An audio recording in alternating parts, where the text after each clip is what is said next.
அனைவருக்கும் வணக்கம். இயற்கை தான் இறைமை, இறைவன் தான் இயற்கை. இதுதான் உண்மையிலே தமிழர்களுடைய ஆன்மீகத்தின் அடித்தளம்.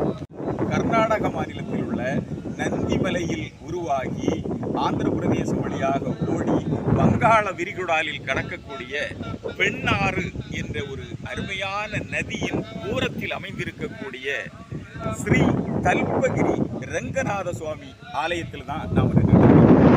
இந்த ஸ்ரீ தல்பகிரி ரங்கநாத ஆலயம் தற்பொழுது ஆந்திர பிரதேசத்தில் உள்ள நெல்லூரில் இருந்தாலும் உண்மையிலே இதன் வரலாற்றை பார்த்தா முற்றிலும் இது தமிழர்களால் எழுப்பப்பட்ட ஆலயம்.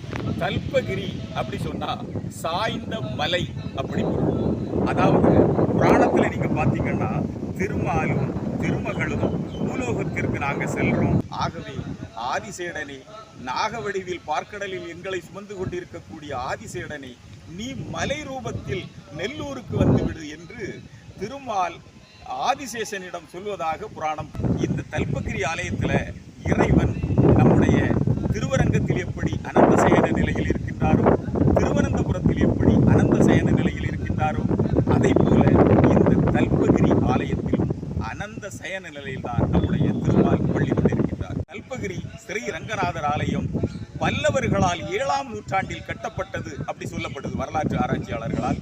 அதன் பிறகு சோழ சாம்ராஜ்யம் உச்ச புகழ் பெற்றிருந்த காலத்தில் சோழர்களின் மிகப்பெரிய ஒரு பெருமைக்குரிய தலமாகவும் வழிபாட்டு தலமாகவும் இந்த ஸ்ரீ தல்பகிரி ரங்கநாதர் சுவாமி ஆலயம் விளங்கி இருக்கிறது.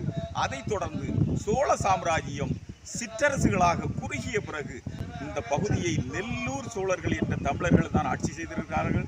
அவர்கள் காலத்தில் கட்டப்பட்ட கோபுரமும் பழமை வாய்ந்து இப்பொழுதும் இங்கே இருந்து கொண்டுதான் இருக்கின்றது.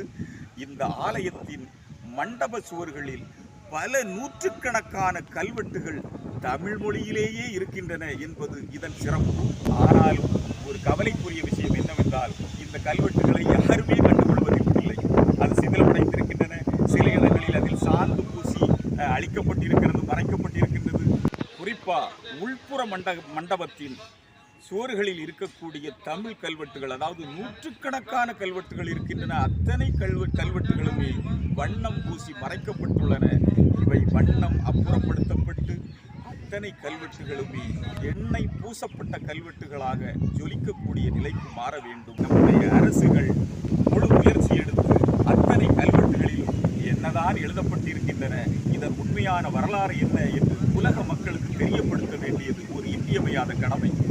அந்தரங்கம் யாவும் அந்தரங்கன் அறிவான், அந்தரங்கம் யாவும் அந்தரங்கன் அறிவான், அவன்தான் வைகுந்தமே,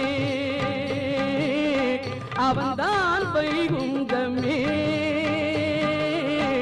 போனது போகட்டும் இனியாகிலும் நெஞ்சம் புனிதம் ஆகட்டுமே.